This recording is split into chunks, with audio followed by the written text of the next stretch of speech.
Welcome back to Mom Cooks and Gardens. This morning I am tending the Huckleberry patch. So you can see we've got just about a dozen of these huckleberry bushes, and they're all laden with berries. This variety is called garden huckleberry. The huckleberries themselves are about the size of a nickel. They're larger than some of your wild huckleberries that are like maybe the size of a pea.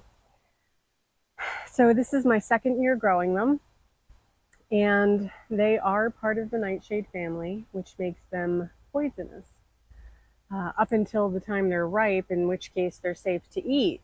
So how do you know when huckleberries are ripe?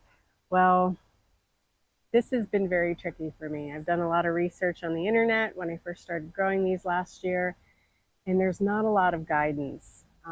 Most people comment that the berry changes from a matte type sheen, goes from shiny to matte.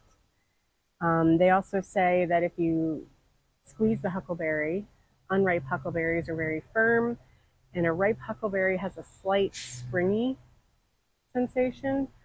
Um, Last year I tried to harvest based on just like squeezing the berries themselves, and I honestly can't really tell the difference.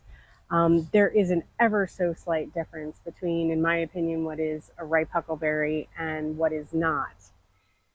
But what I'm finding is it's more of a group of signs that tell you that your huckleberries are ready for harvest. So, number one, October.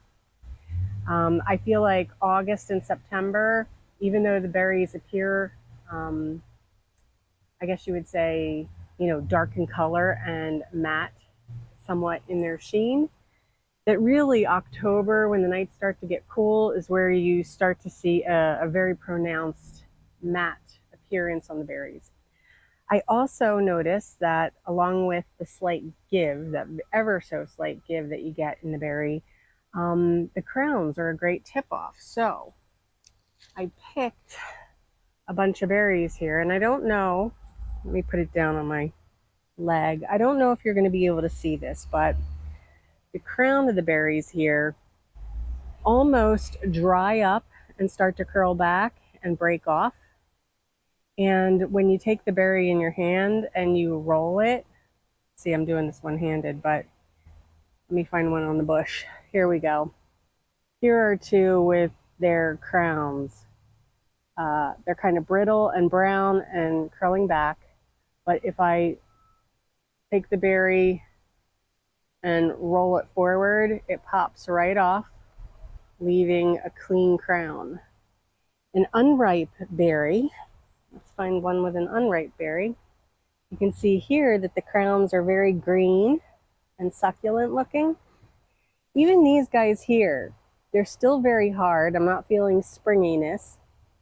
And even though their crowns are curled back, they're still intact.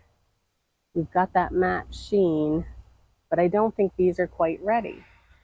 So down here toward the bottom of the plant where the berries fruit first, you can see this crown is starting to break off. And if I roll him, he comes right off. That's another one. And they do have a very soft kind of texture in your hand. Here's a couple here where the crowns are almost completely gone. That one we know is going to be great. And if I roll it, it comes off clean.